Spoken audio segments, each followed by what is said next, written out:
Van harte welkom in het Eurode Business Center.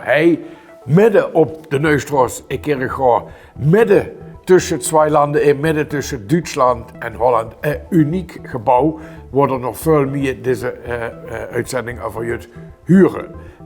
Maar op de allereerste plaats wil ik me hier bedanken namens Jans Beleefd Kerkrade Televisie voor al die schöne reacties die we over kind op ons programma. En we zijn daarvoor met, en dat moet er vooral blijven doen, want met deze feedback, zoals dat met een moeilijk Engels woord heet, kunnen we ons voordeel doen en maar voor zo'n schöne gevarieerde programma wie strak te zien is. Blijf schön zitten, zet zich gemütlich.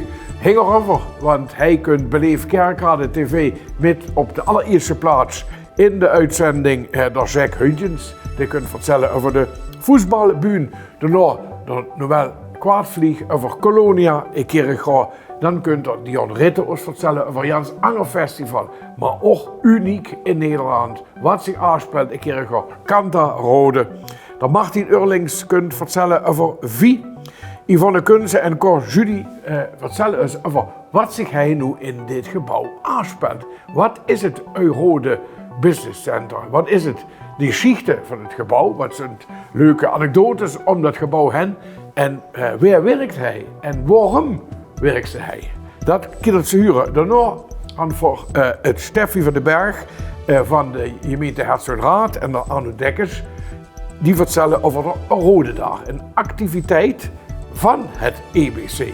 En worden Anne hen kent, worden Anne van Ken Nissen. En voor jullie starten. Veel plezier met deze Beleefd Kerkrade TV.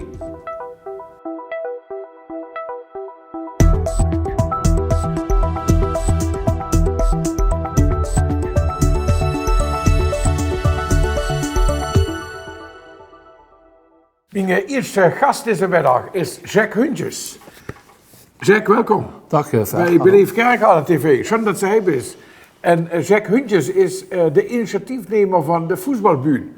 En dan weet ze misschien in de antwoord van ja niet. Wat dat is, de voetbalbühne. En dat kunt u ons vertellen. Dus ik geef meteen het woord aan hem, val met de deur in hoes en zeg Jack, wat is de voetbalbühne? Ja, wat is de voetbalbühne? Ik heb een keer geschreven, de voetbalbühne. Ja. Bühne, forum, podium. Ja. Een podium voor voetbal. Ik ben toen begonnen toen met een Facebookpagina. En dat was in augustus 2015. Maar ja, toen werd gezegd van, wordt toen Rode midden in de pers, maar hij heeft de naam genoemd voetbalbühne. Dus deze presentatie heb ik feiten gehouden, dat wordt toen in januari 2016. Nou, wat dan in principe, vertel ze item. Nou, kijk, Gidderingen had het meegemaakt, maar met zijn zelf geschiedenis onderzoeken als historicus, dan kun je hangen vestekort in principe. Want dan in principe stelt ze een vraag, en dan op een forum, dus een podium, krijg je een antwoord. Maar een podium voor voetbal? Alleen voetbal. Onze gemeenstreek was bij Begos, Rappetje C. Juliana, Pleierheide. Ja. Nou, dus Kerkrade Miner. Die vereniging wordt begist, nu is uitgegroeid naar Limburgia. Dat was Brunsum, of niet? Is Brunsum, ja. Nog allemaal? Ja, besteedt nog allemaal, of niet? Dat is toen een fusieclub, BSV Limburgia. Ah, ja. En daar heb ik met geholpen toen met 100 jaar bestaan. Een film gemaakt en gekleurd. En ja, dus als je bijvoorbeeld mij van oudkunst, dan werd ze vaker gevraagd voor dingen. Rappetje 7 vooral in het begin, die oude spellen bij elkaar brengen. Nou, die vond ik fantastisch. Die hadden elkaar al 10 jaar niet gezien. Toen was vroeger contact. Contact was vroeger via Hubert Hanneman, de linksboer, de Noong van de Willy Brokamp. De werd zo heel jaar was een uitstapje naar Kochem. Dat vonden ze fantastisch. Toen hij gestorven is het goed in gevallen. Ja. Nou, dat is zo'n koning persoonlijk daar. Zo ook veel voetbal, waar we de hopen gaan door de voetbal jarenlang in de jaren 80. Ja, dus toen brengt ze enig, zeg maar, die lui die gevoetbald hebben en ook bij, bij gerenommeerde clubs, bij gerenommeerde voetbalvereinen, die brengt ze wel beneden, de ex-voetballer. Op een ludieke manier gaan we voetbal insight, dat zou je zeggen. Ja, dan brengt ze die geschichte weer tot leven. Ja, de eerste programma van houden we met Michel Mommes, ook de zoon van zelf Mommes, ja, inderdaad, en er wordt in de Soccer Arena, en dat steekt ook een logo, en dan krijg je voetbal dus. Nou, in principe inderdaad, ik had de Roel Dekkers toen gevraagd, Kijk, ik wil gewoon het zelf maken en de Roeldekkers presenteert dan een Kerkblad. Nou, voor de jongens ook gevraagd. Nou, voor een thema, Marcinel. Nou, en leugen vertellen en dan kreeg ze ook de verhalen. En op dat moment is het ook mooi daarvan. Dan kreeg ze interactie. En in de interactie kreeg ze ook de informatie wat ze zelf niet vindt, wat geschreven is geworden. En nou ja, waarschijnlijk is het een hoogtepuntje uit die carrière. Dat wordt de reunie die ze georganiseerd had.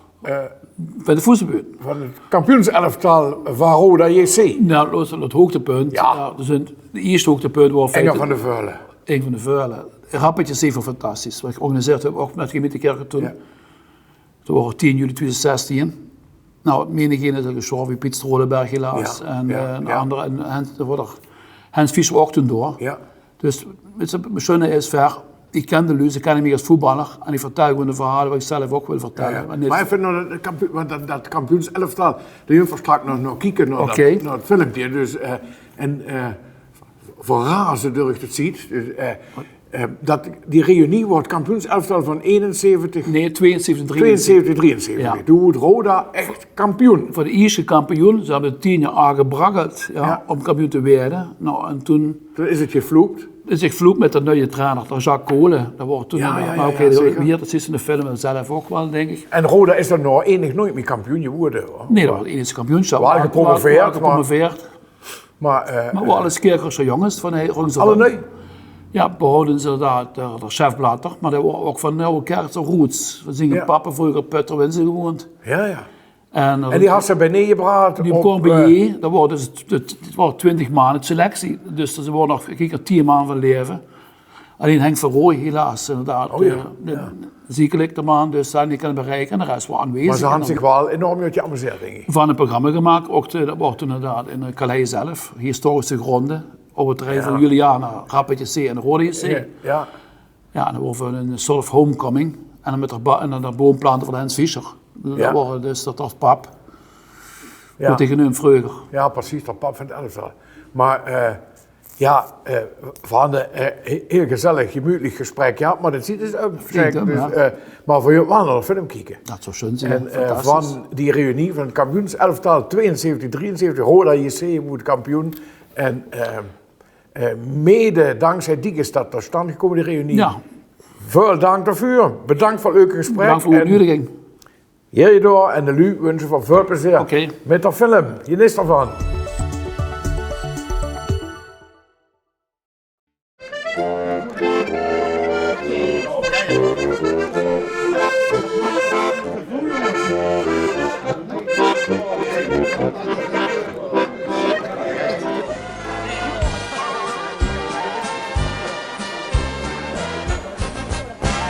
Schönste op de wereld, wat de Herr had gemacht. Dat is ons Roda, blendet Jole maat. Jündig Europa, en hand für jene Flug.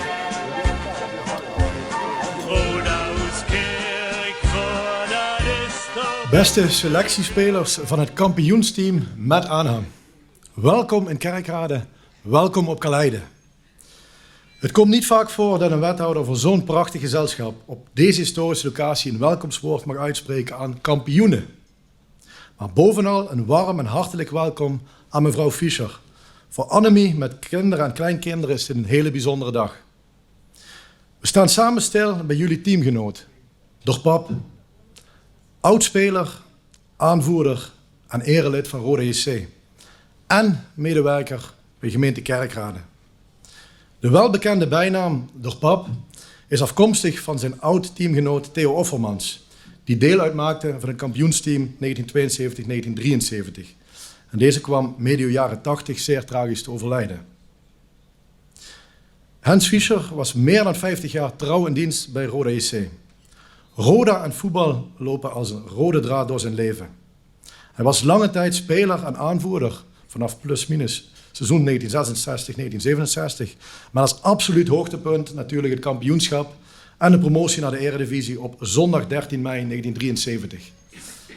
En we hopen natuurlijk met z'n allen dat we in mei weer op de markt zullen staan. Dat zal weliswaar niet zijn met een kampioenschap, maar we hopen natuurlijk op de promotie. Maar ik heb het zojuist met met Annemie ook erover gehad. Ik denk dat we in ieder geval volgend jaar in mei weer ergens staan. Want wat ons als gemeente betreft gaan wij volgend jaar in mei gaan wij dit meer dan dunnetjes overdoen. Want ik denk dat het heel belangrijk is dat we dan weer stilstaan bij dit bijzondere moment. En dat we dat ook groots uitpakken. Dus vanuit de gemeente alle steun, dat wil ik in ieder geval alvast aan de voorkant meegeven.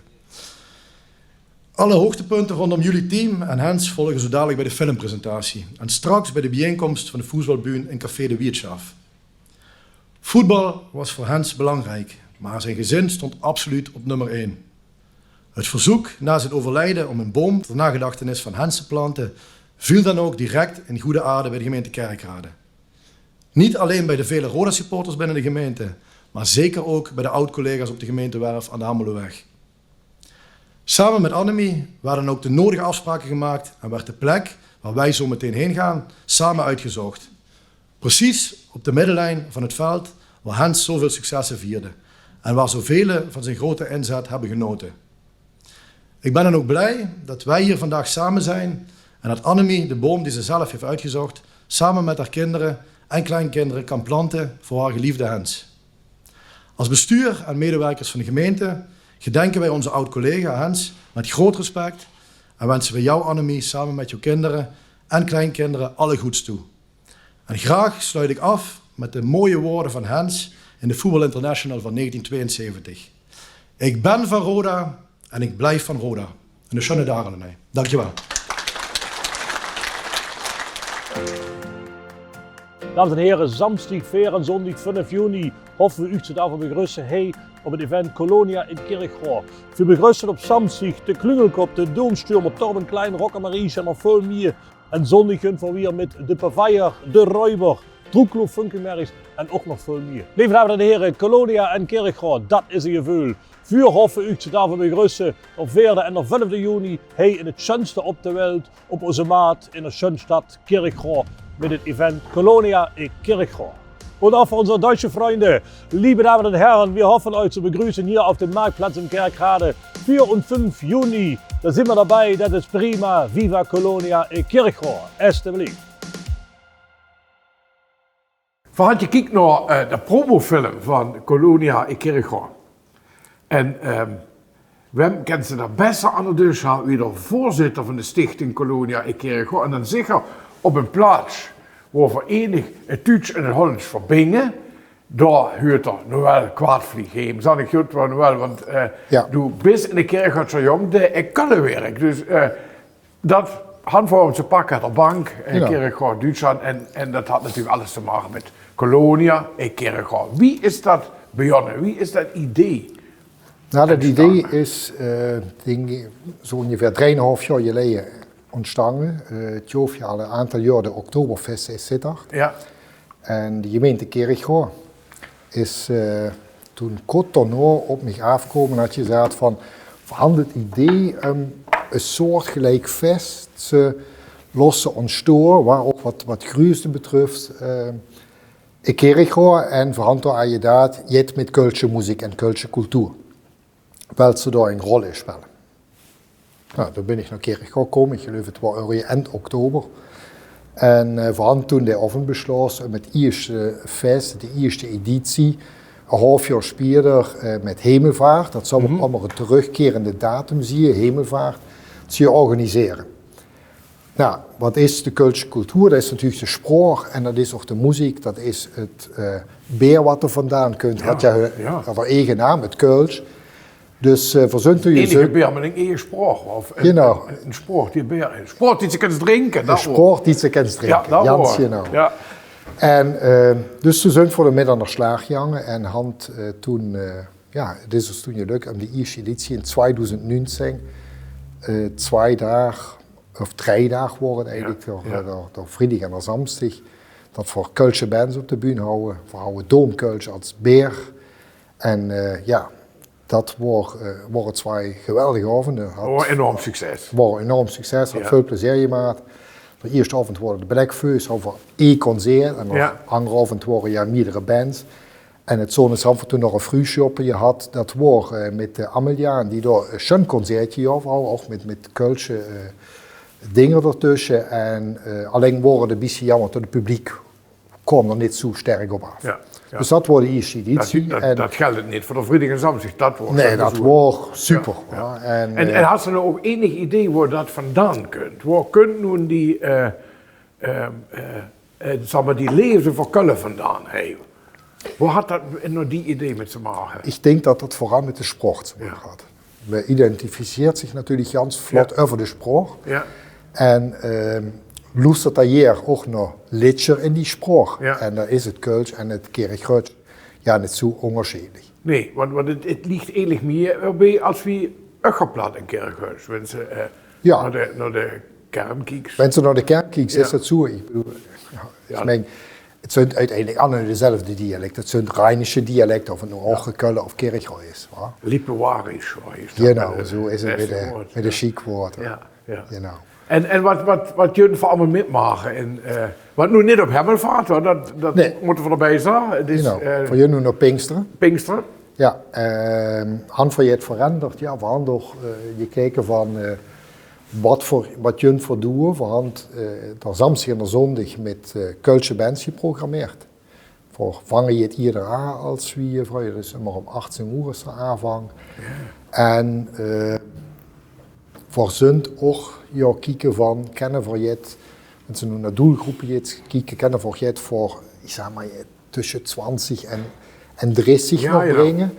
En hand nun besloten om de vrijdagavond ook jetzt hier programmeren, namelijk Ballermann trifft Kirchhoff. Aha. Het is een liedje,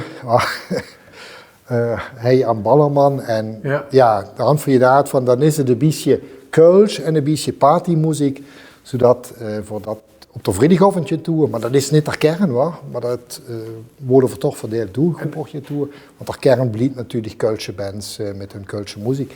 En spierder, het is natuurlijk, maar door corona en door de pandemie past de tweede editie. Ja. En voor wel uiteindelijk natuurlijk toch je langer tot de 3-4 dagen is, maar dan ook met... en nog elk jaar daar.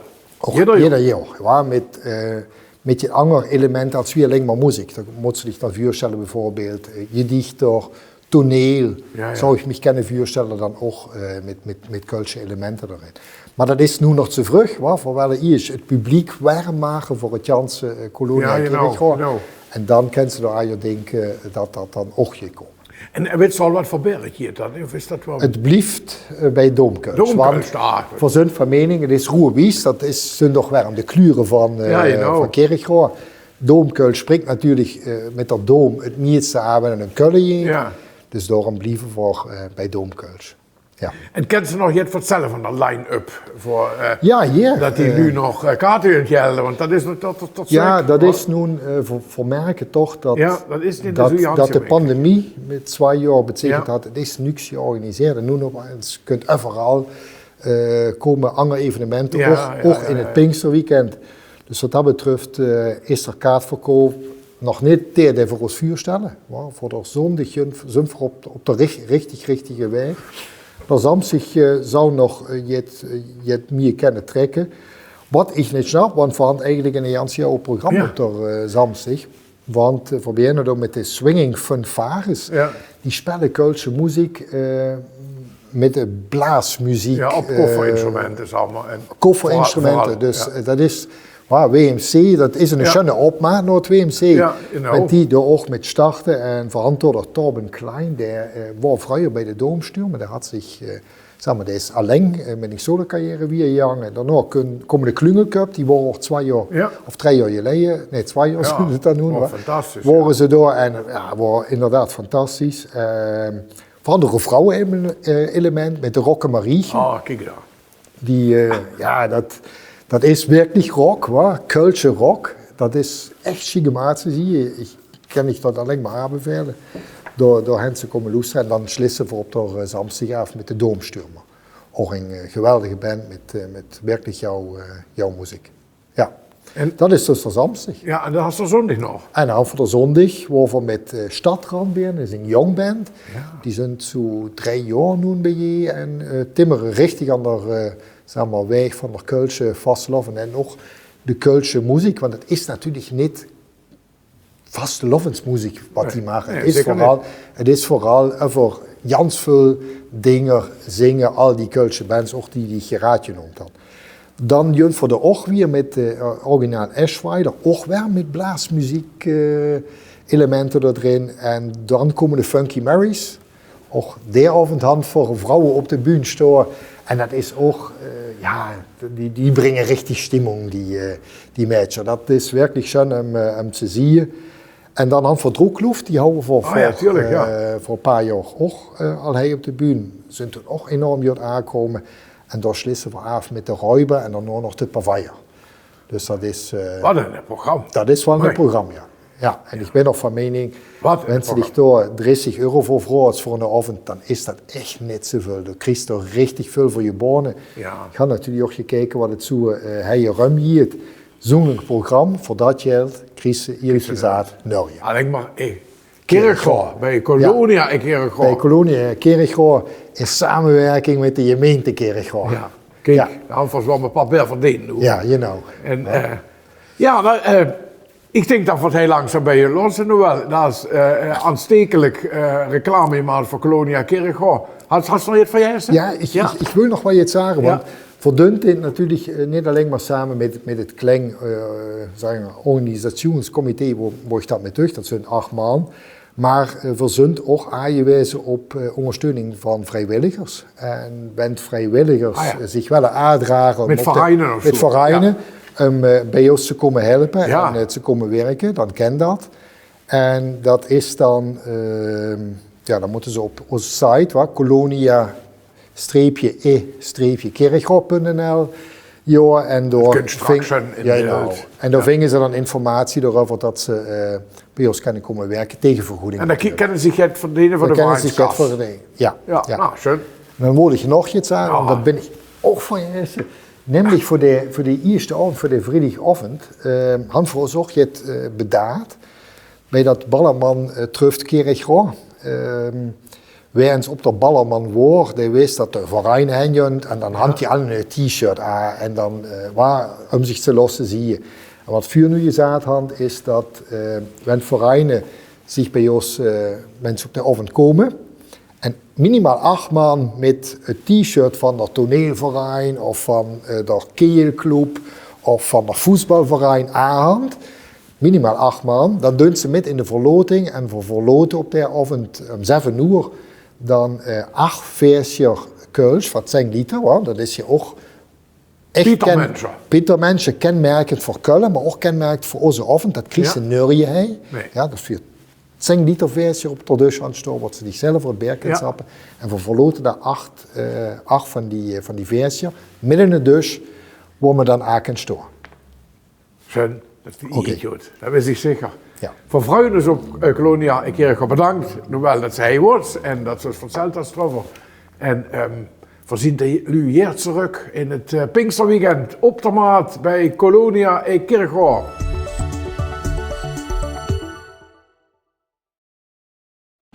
En de stickers, alsjeblieft.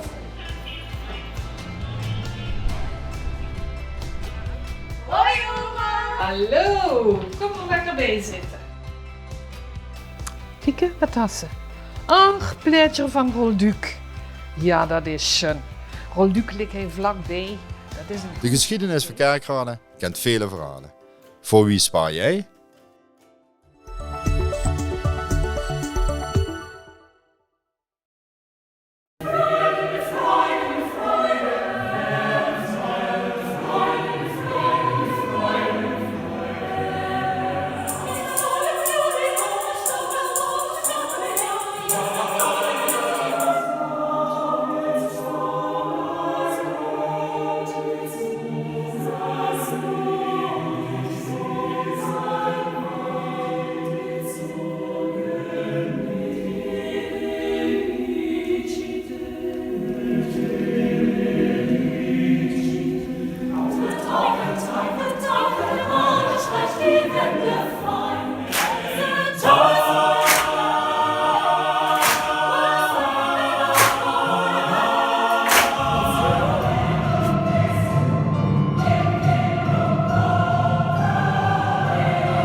Han gaat een geweldig promofilmpje hier van Cantarode. Korenfestival dit jaar waar we Kerkrade in het Hemelvaartsweekend. Bij me dus zit artistiek directeur van het festival Dion Ritte. Dion, van harte welkom. Dankjewel, goedemiddag. Hoi, Cantarode 2022. Wat werd dat? Wat giet dat jaar voor? Ja, voor daarvoor had je dan weer door Ja. corona en voor het weliswaar jong moeten doorschuiven, maar we zijn weer helemaal voorbereid op een groot koorfestival met een paar competitierondes, met een openingsconcert, met concerten in de regio, met een workshop die dit jaar heel bijzonder is, met muziek van Karel Jenkins. Delen uit The Armed Man, Mass of Ja. Peace, in deze tijd natuurlijk heel toepasselijk. En we gaan nog een groot slotconcert met het beroemde ensemble uit München, Singerpoor. Dus een heel breed aanbod van koormuziek in het Hemelvaartsweekend, inderdaad, 26 tot 29 mei. Nee, dan van dat alvast vastgesteld. Ik kan het mooi in beeld brengen. Dat u zich moeten vrijhouden dan.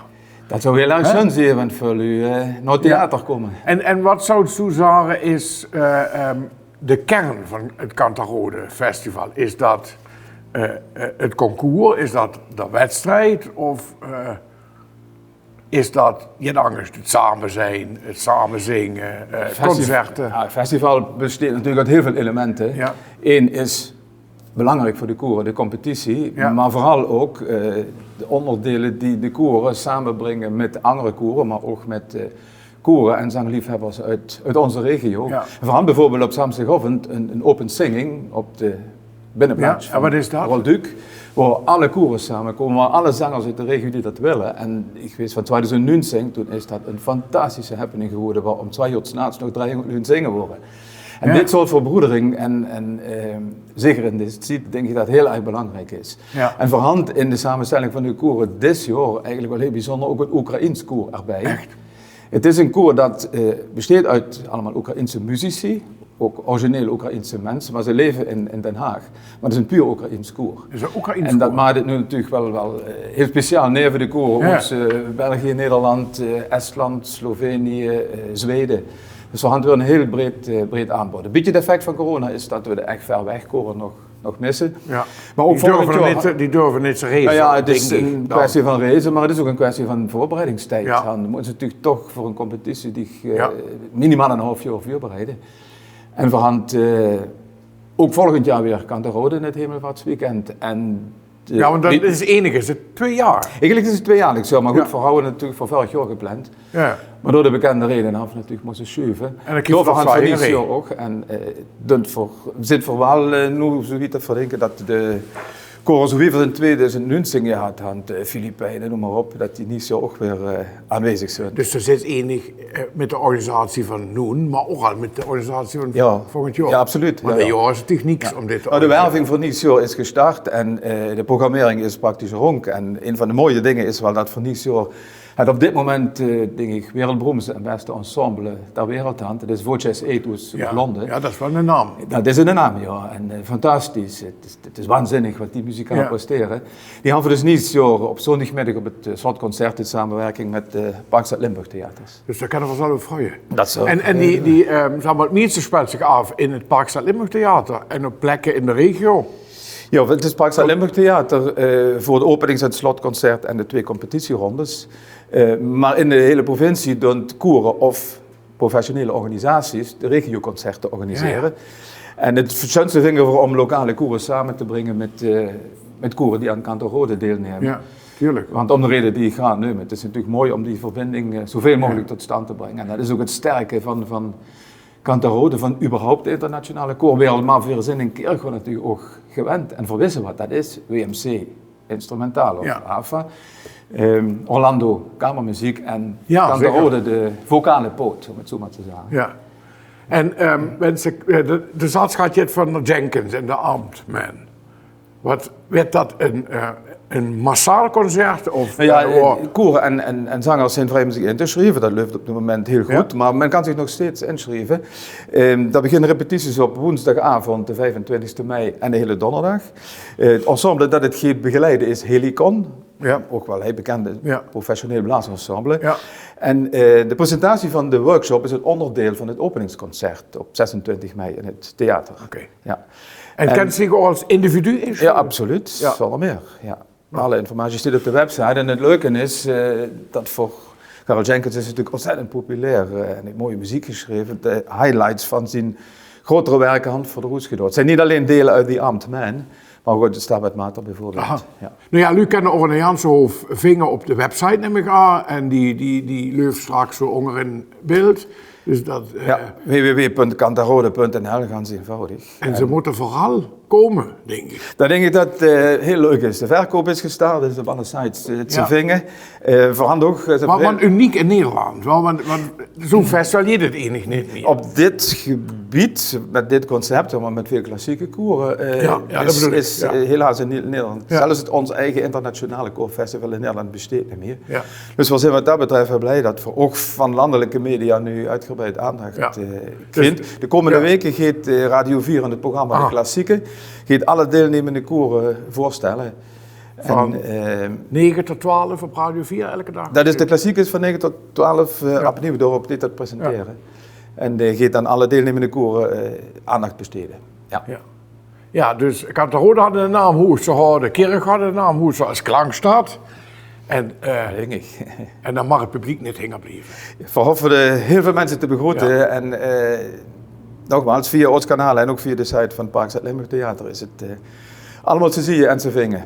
Ja, nou, ik wens je heel veel succes. Ja, dankjewel. Dat het een geweldig festival werd, hoop ik. En we hadden geen koer nu heen, maar van wel het zo'n filmpje gezien aan het begin. John, bedankt. Ja, je door. Dankjewel, Ver.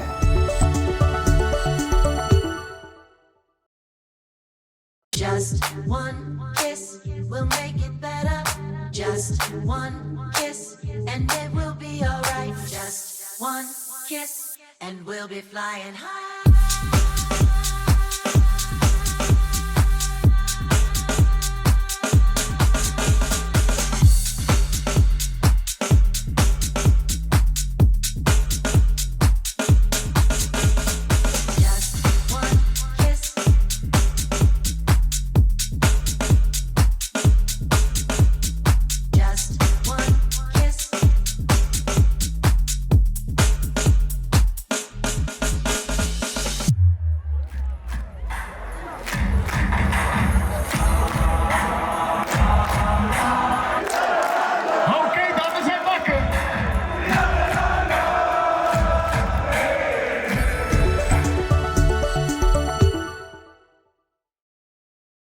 Het gaat je kijken naar het filmpje over White Thursday, een van de goede evenementen waar na de vastelovend eindelijk door een keer gevierd werden, het Dance Festival voor de jeugd. Dus daar kan ik dat ook op mijn agenda schrijven voor niks jaar. En op de kalender van de komende maanden staat ook in de Janse Hof. En ik wil beginnen met het Locatie Theaterfestival. Een spel zonder grenzen heet dat 7, 8 mei in het kader van 100 jaar Theaterverein Excelsior. Voor de Flexi Forum Cup op de 14 mei. Ter Winster Straatmarkt 22 mei, een rode dag. Aan 25 jaar Neustraat 22 mei. De Maestro Open Air Concert de 28 en 29 mei. Colonia, Ikkerga, de 3e, 4e en 5e juni. Madammekoer in Concert meets WMC. Dat zijn de 11e en 12e juni. En over de Madammekoer in Concert zie je hij nog onder een filmpje van het Beleef Kerkrade Festival. De 11e en 12e juni. Van het WMC uiteraard. De 7 tot en met de 31 juli. Er ziet op de komende maanden niet zo vervelen. Hoef je geen vloep te hebben dat er hingen de geraniums moet zitten. Ik keer gewoon meer wie ooit je het te doen. En met dat allemaal niet meteen kunnen onthouden is Oriaal. Kijk maar op de Beleef Kerkrade agenda.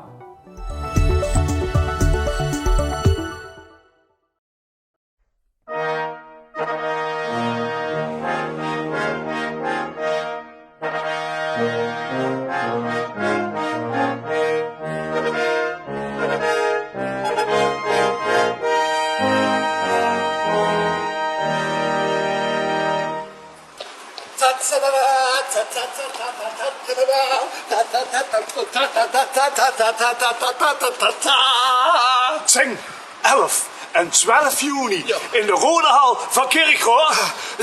Dammekoer meets WMC. Geek voor kaarten op dammekoer.nl. Ja.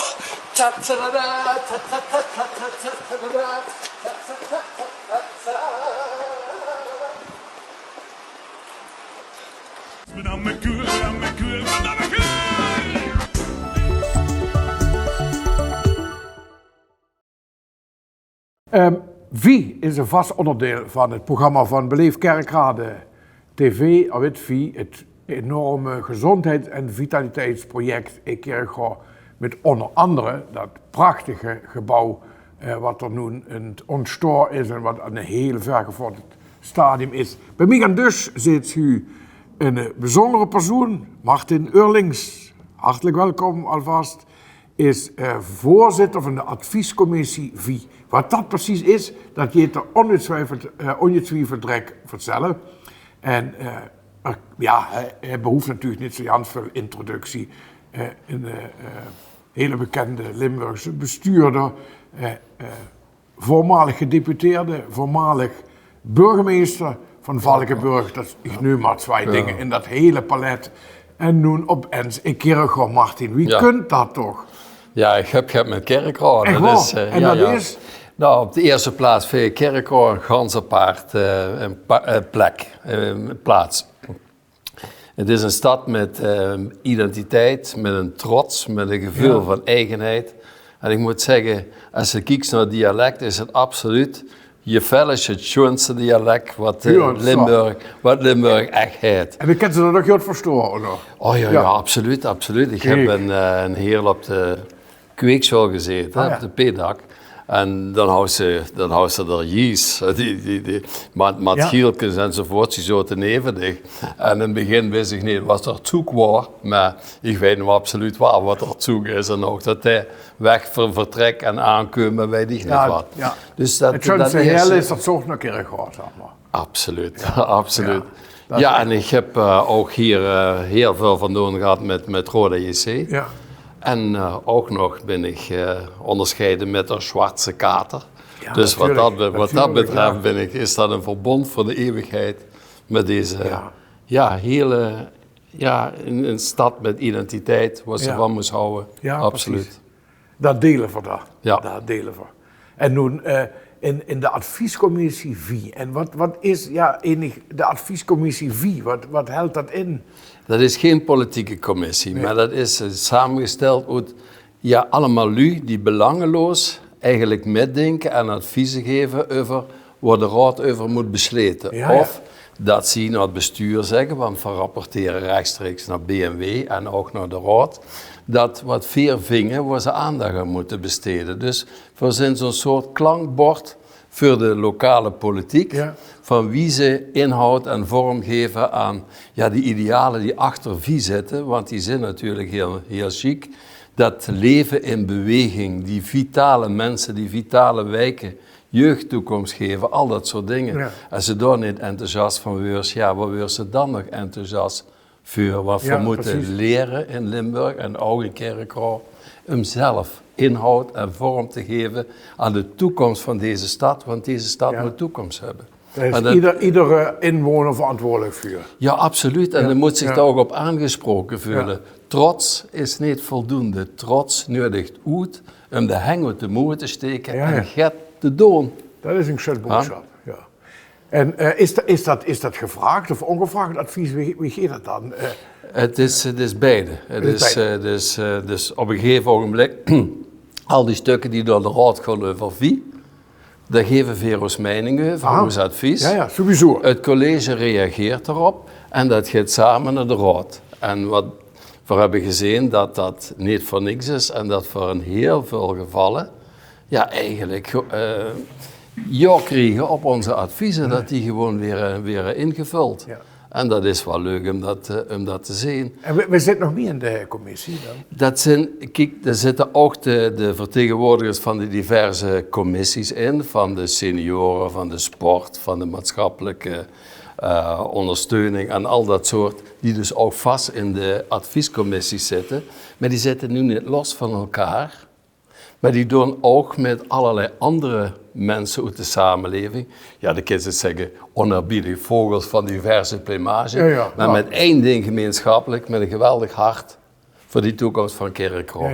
En samen is enig veel meer dan het product van iedereen apart. Zeg maar. En wat het leuke is, we hebben nog altijd onze adviezen unaniem genomen.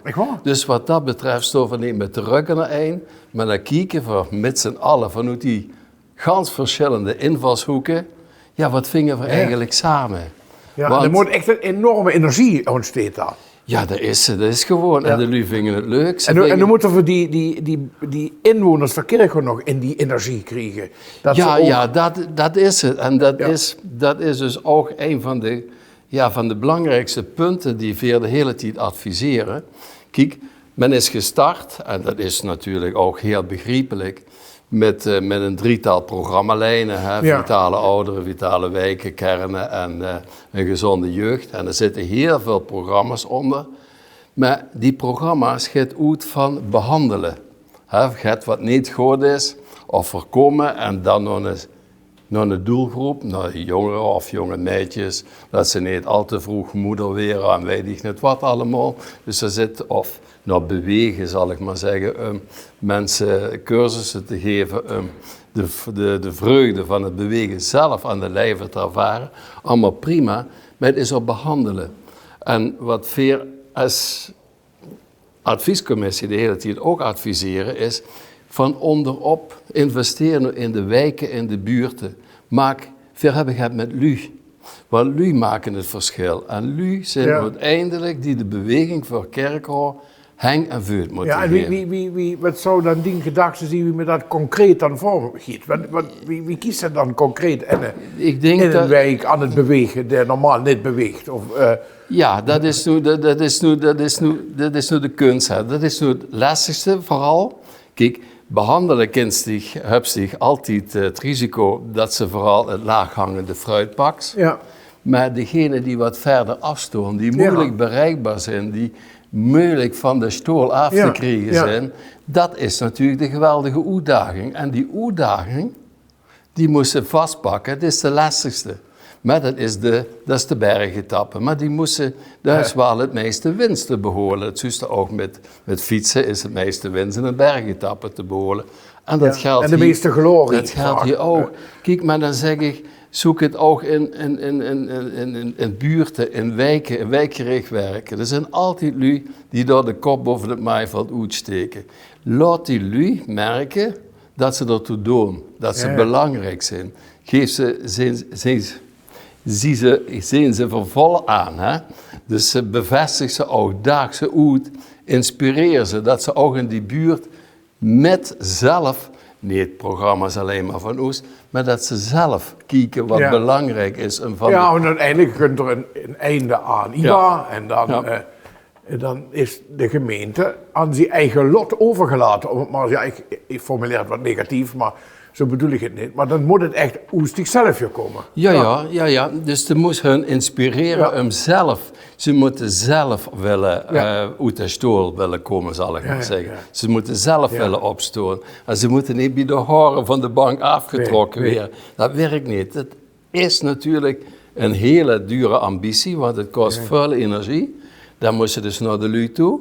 Je moet met de lui communiceren. Je moet niet alleen bepalen wat ze moeten willen, maar je moet mee volgen en mee in een partner zijn, zal ik maar zeggen, om dat van onderop op te bouwen. Ja. En dat noem ik een stukje community building, gemeenschapsvormen. En ik denk dat dat in wijken, buurt enzovoort ontzettend belangrijk is. Ja, en dat is enige beweging die ze vroeger al houdt, community building. Werken in de gemeenschap en wat enig van terug moet komen. Ja, ik denk dat wel. Maar ik denk dat iedereen nog wel een beetje voelt op dit moment. Ja, als het grote gemis, zou ik maar zeggen. Er is heel veel dingen zijn verbeterd. Maar er zijn ook dingen waar ze naar uitkijken. We hebben toch ook het met elkaar. Hè? Ja, precies. Ja. En ben je al doorgegaan in het gebouw? Ja, dat is gewoon imposant. Een Echt waar? geboe van 42 miljoen, dat hele project zal ik maar zeggen. Ongelooflijk. Dat zet Kerkrade natuurlijk op een fantastische manier in de kaart. Op de kaart. En ik denk dat heel veel gemeentes in Limburg, waaronder Valkenburg, ook met jaloezie kijken wat er gebeurt. Dat is een eye-catcher. Ik bedoel, dat vind ik wel zo'n ding. Ik is een beetje jaloers. Dat is een monument. Maar het schept natuurlijk nog de inwoners van Kerkrade een enorme verplichting. Ja, want een geboe verandert nog niks. Nee. Nu is het antwoord aan Kerkrade. Ja. Pakken voor die uitdaging op. Antwoord aan Kerkrade aan elke inwoner. En dat is de basis van het VIE-project. Dat VIE is van ons allen nu en van elke inwoner afzonderlijk, jong en oud. Dat is de boodschap enig van dit hele leuke gesprek, Martin. Schön dat ze met zoveel enthousiasme en bevlogenheid vertelt over de adviescommissie VIE, maar ook over de ideeën achter VIE. En dus nogmaals, heel hartelijk bedankt. Schön dat zij was. En dames en heren, ik kan er niet meer veel aan toevoegen. Kom in beweging en werd revitaliseer of vitaliseer, kies maar. Maar zorg dat het VIE-project van u zelf werd. Mijn naam is Nick Raamakers en voor een aantal uren in de week werkzaam bij WMC Kerkrade, woonachtig in Geleen. Mijn binding met Kerkrade is dat ik voor het Wereldmuziekconcours werk hier. Het mooiste festival wat Limburg natuurlijk te bieden heeft. Nou, ik ben hier gekomen dankzij de gemeente Kerkrade. Ik zocht een stage vanuit Zuidhogeschool. En toen kwam ik uiteindelijk bij het WMC terecht. En vanwege mijn muziekachtergrond heb ik daar eigenlijk direct ja op gezegd. Ja, wat maakt werken in Kerkrade aantrekkelijk? Dat is in principe dat ik heel kort bij de burgers sta van Kerkrade. Potentiële werknemers in Kerkrade wil ik eigenlijk vooral meegeven dat ze niet moeten schrikken van het imago van Kerkrade. Want mij heeft het zelf in ieder geval heel erg positief verrast. Je komt in een warm bad terecht hier in Kerkrade. Heel veel mensen en vooral de vrijwilligers waar ik mee samenwerk en mijn collega's uiteraard bij het WMC. Die zijn heel gemotiveerd om iets moois hier in Kerkrade neer te zetten. En je merkt dat in alles. Kerkrade is heel goed bezig met een positief imago te creëren. En het is mooi om daaraan bij te dragen. Af en toe, dan sta je hier aan de deur en dan maak je iemand op, een afspraak bijvoorbeeld, of een vrijwilliger die je ontmoet. Du komt niet van Kerkrade, hè? Ja, dat is natuurlijk, dat zijn leuke momenten, maar dat gaat goed. Ze ontvangen me met open armen en ik versta ze en zij verstaan mij en dat is denk ik het belangrijkste.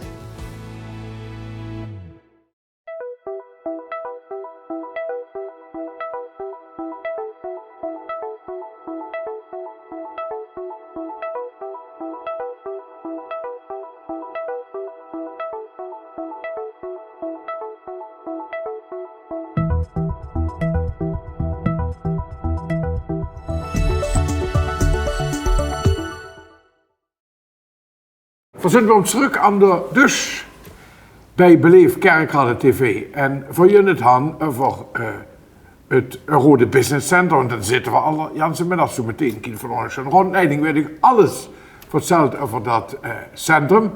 En maar we jullie iets kallen over de Rode Dag.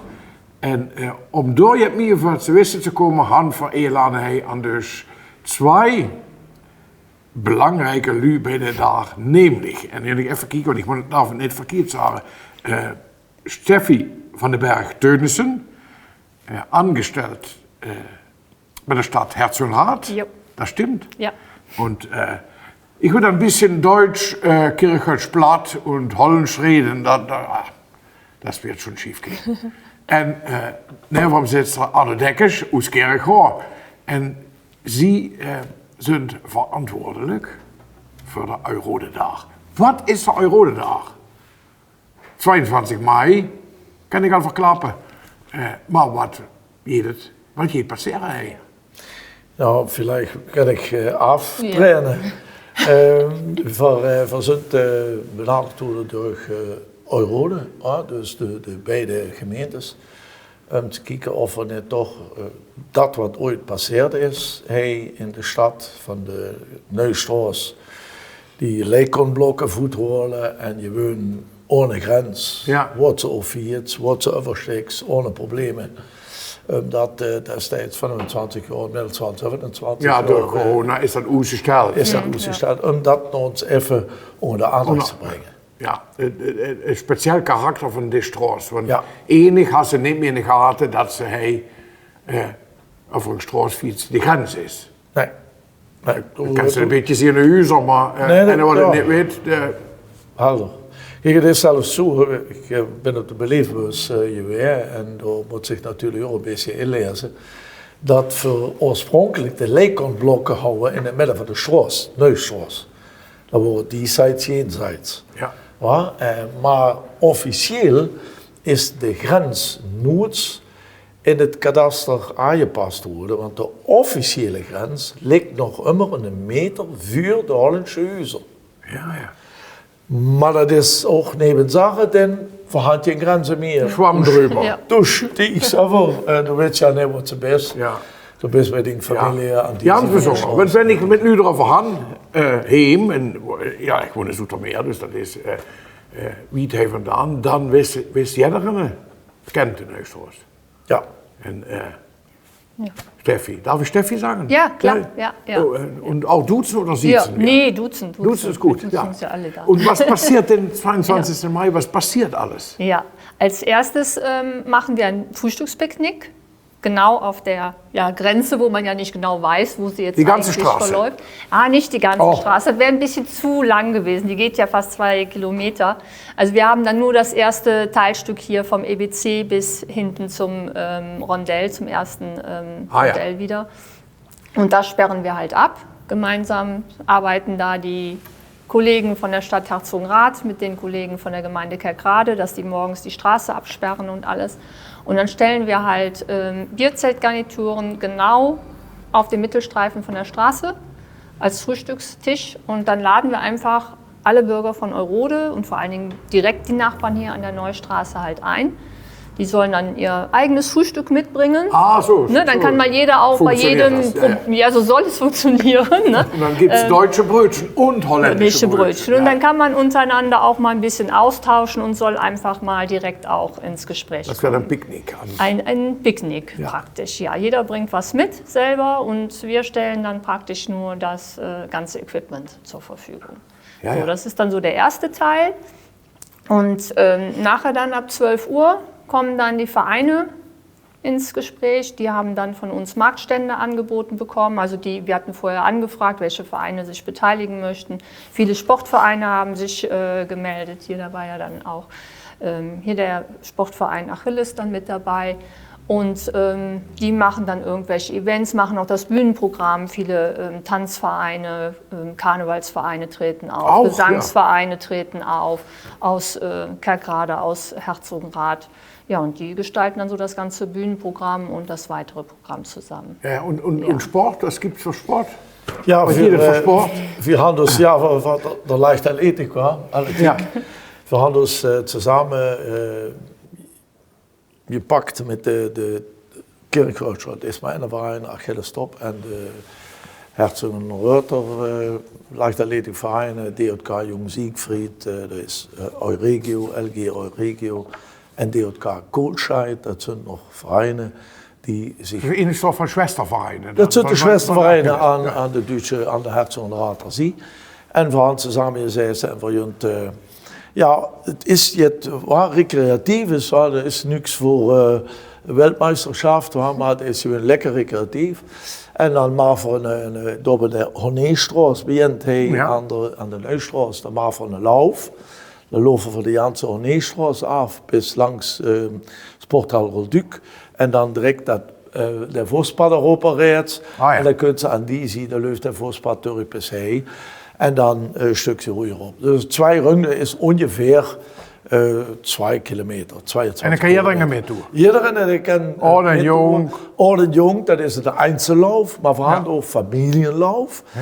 Dat wil zeggen dat de pap met de zoon, of de dochter, of de man met de zoon, of de dochter, het soort estafette kan lopen. Dus de ene loopt 1 runde, en dan tikt hij aan, en dan loopt hij de 2 runde. De jongen of de jongen loopt het eerste. Dus dat vloekt mich nog. Dat is zelfs voor die goed. En daarna voor een beetje met jonger kinderen aan de slag. Hingen op dat sportveld waar de jolen ook stonden. Daar kunt je het op recreatieve wijze speerwerpen, discuswerpen. Je leert maar niet met de richtige attributen, maar met attributen die men broegt om die kinderen dat gewoon bij te brengen en te leren. Dus sport, muziek, frühstück fängt an. Ja. En wenn ze Sport haben, dan kunnen we nog iets drinken. Dan is het wichtig. En dan haben wir die zwei Winzer Genossenschaften. Ja, Stimmt's? genau, das war auch schön, dass halt hier von Rolduc die Winzer den Stand haben, aber auch von Maischoss dann die Winzer kommen. Die hatten ja die Flutkatastrophe, aber die haben sich jetzt schon so ein bisschen wieder aufbauen können und kommen dann halt mit ihrem eigenen Stand hier hin und machen dann gemeinsam hier den Weinverkauf. Ja, also Gemütlichkeit und Bruderschaft und Schwesterschaft. Von Rolduc ist auch noch die Bierbrauerei dann dabei. Oh ja, und also natürlich. zu trinken, da gibt es dann ist gesorgt. Ja, genau. Ja. Dus dat werd een geweldig fest, dat 22 mei. En ik wil het ook misschien nog even voor de volledigheid aangeven. Wie de bank is tussen de hiesige leichtatletikvereinen, wie in Rohr een nieuw Kunstschulbaan gemaakt is. Du had DJK Jung Siegfried gevraagd, kennen we bij u op de baan? Daar had je gezegd, ja klaar, we komen. Nu zijn 4 dit jaar dran en we willen beleefdheidshalve gewoon vragen, jongens, wie is dat? Die zaten, ja, maar die is dat voor een domme vraag, zaten die, maar. Daar moet je wel komen, had ons helpen voor u, verder. Ja. Ik bedoel, wie toch die hechte gemeenschap... Zo huurde het natuurlijk. Zo huurde die grenzen zomaar je bedaard. Ja, ze had en ooit een lijntje getrokken, een stukje gemaakt en plötzlich bist du diesseits, jenseits. Dus, voor Freunde op de 22. Mai bedankt. Dankeschön. Ja, für das schöne Gespräch und wir hoffen, dass viele Herzogenrather und Kerkraden am den 22. Mai den Weg zu der Neustraße finden en zich komen drinken en sporten en genießen. En dat wordt mijn gesprek over de Eurodedag. Bis der 22. Mai zou ik zeggen, dat zien we denk ik.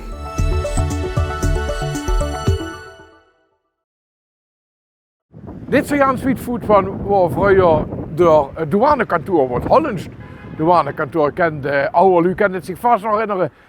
Steht nu hinter het Eurode Business Center.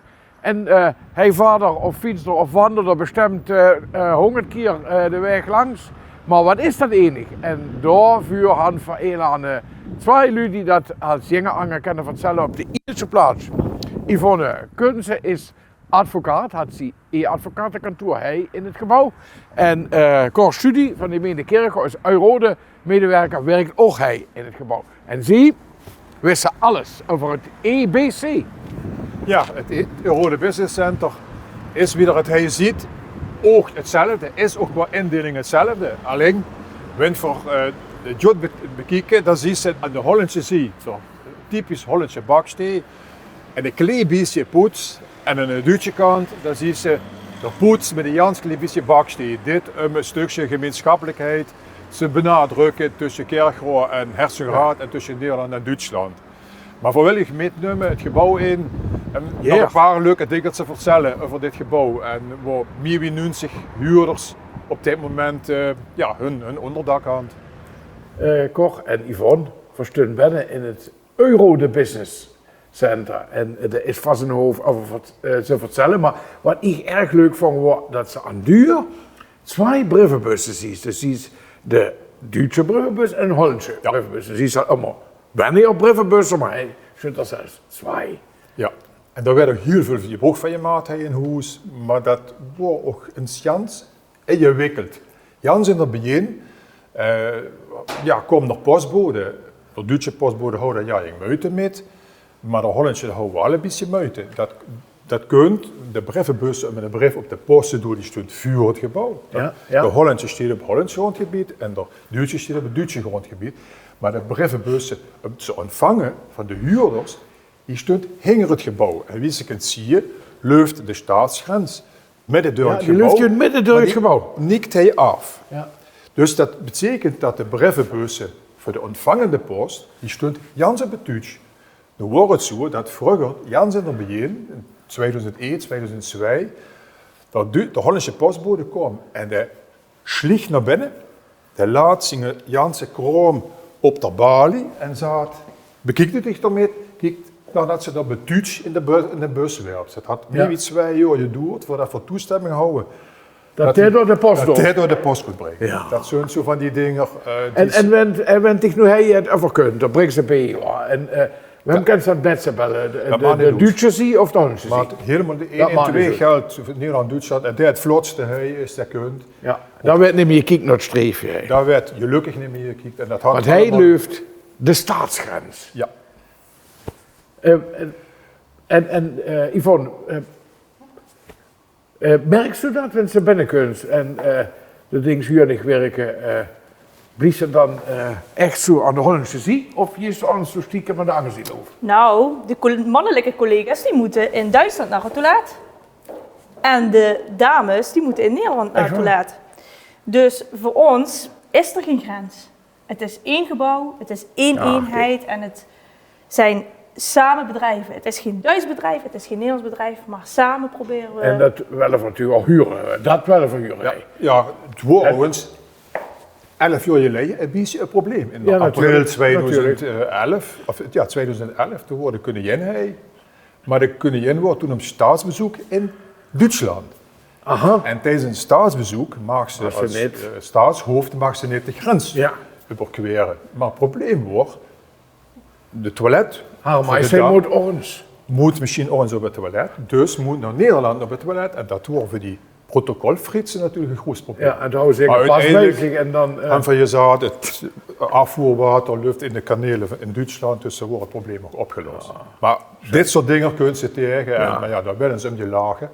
Ja. En dat wordt het dan. En dat is zo'n situatie. En die van dingen business, want de bent advocaat, ben je gespecialiseerd in grensoverschrijdend zaken. Ja. En dan niet grensoverschrijdend gedrag, maar zeg maar... Nee, ik heb in 2012 heb ik een opleiding in Duitsland gevolgd om niet alleen in Nederland toegelaten te worden tot de advocatenbalie, maar ook in Duitsland. Aha. Nou, dat examen heb ik met goed gevolg afgerond, waardoor ik zowel in Nederland als in Duitsland met mijn toga mijn vak mag uitoefenen. Ja, dus je kunt aan de Duitse rechtbank procederen? Ja, dat klopt. Uw regionale dienstverlening, daar zijn we in 2012 mee begonnen. Hebben we daar het grensinfopunt. Daar kunnen mensen terecht met vragen over belastingen, sociale wetgeving. Als stel je woont in Nederland en je hebt in Duitsland gewerkt, nou, dan kun je daar terecht voor vragen. En problemen. En op het moment dat je werkloos wordt of anderszins ander werk wil en je wil die stap over de grens maken, dan hebben we sinds 2016 de service grensoverschrijdende arbeidsbemiddeling, waar het UWV samenwerkt met de Bundesagentur voor Arbeid en nog meer partners. Enfin, als je hier dit gebouw binnenkomt, moet het ook niet alleen maar vol zitten om bedrijfseconomische redenen met huurders, maar moet je ook Europa binnenlopen. Ja. Dat is eigenlijk ook een beetje de zin van de zaken van dit gebouw. Ja, het is erg interessant om te zien, en vooral omdat ze nog niet besteld steeds, want ze over de rotonde 4, tenminste ik niet, en ik hoop dat de Luheem ook gaat je merkt van dat dit wel een erg bijzonder kantoor is in Europa, op de grens. We zijn aangekomen in het kantoor van Kunze Delsing Gans advocaten. Is dat nog het? Ja, helemaal goed. Het is op de deur. Yvonne, jouw kantoor. Ja. En wat kun je vertellen nog tot slot over ondernemen in het EBC? Nou, in 2014 besloot ik een eigen kantoor op te richten. En ik kom uit Kerkrade, ik woon hier en ik dacht, er was geen twijfel over mogelijk om in het EBC te gaan ondernemen. Waarom? Het is pragmatisch, het is laagdrempelig, het is grensoverschrijdend. Het is eigenlijk alles wat bij mij past. Dus jullie hebben net al gehoord dat ik heel veel grensoverschrijdende zaken doe. En dit past als een gegoten jasje, zou ik haast willen zeggen. Ja. En ja, het is gewoon heel fijn hier als huurder onderdeel uit te mogen maken van dit toch wel bijzondere project. Cor. Ja, en jullie zijn met 3 advocaten We hier. zijn met 3 advocaten. Ja. Ik heb het kantoor opgericht en nadien is Daalsing aangesloten, Gans is aangesloten. We hebben nog een andere advocaat in dienst, een aantal juridisch medewerkers, stagiaires. Die vinden het ook altijd prachtig als ze hier stage komen lopen, omdat ze dan de Duitse telefoon moeten opnemen en in het Duits de cliëntenwoord moeten staan. Dat uitdaging. zie je toch niet op iedere stageplek tegenwoordig. Ja, nou ja. Ik moet zeggen, dit is nog een echt hele leuke sfeer. Vriendelijk, vrolijk. Jullie zijn vroeg dat zij werken, dus maar wel zo meer. En ik denk dat we daarmee ook zo'n beetje aan de sluis komen met Yvonne en Cor aan Beleefd Kerkrade TV in het Eurode Business Center. Wanneer ik zo roezer kijk, dan kijk ik naar de Abdij Rolduc, de Angerzee, kijk ze naar de Burg van Herzogenrath en dan werd ze al warm met een naastropje uit dat ze hij midden op de grens. En dat maakt dit een Janse bezongen plek. Dus ik wil zeggen, had er hem nog ideeën van, waar zouden we de nächste keer kunnen opnemen? Had er nog een interessante jaart of wist ik wat? Meld u bij Beleefd Kerkrade TV. Ook wanneer een leuke onderwerpen had, dan zal er zeker een keer bij u langskomen of u inladen. Dat wordt Beleefd Kerkrade TV voor u. Volgens mij wordt dit de 11e uitzending. Ik tel ze niet allemaal, dus voor jullie op naar de 12e. De 12e is er 5 juni en dan zien we hier terug. En had ik gezongen. Bis dan.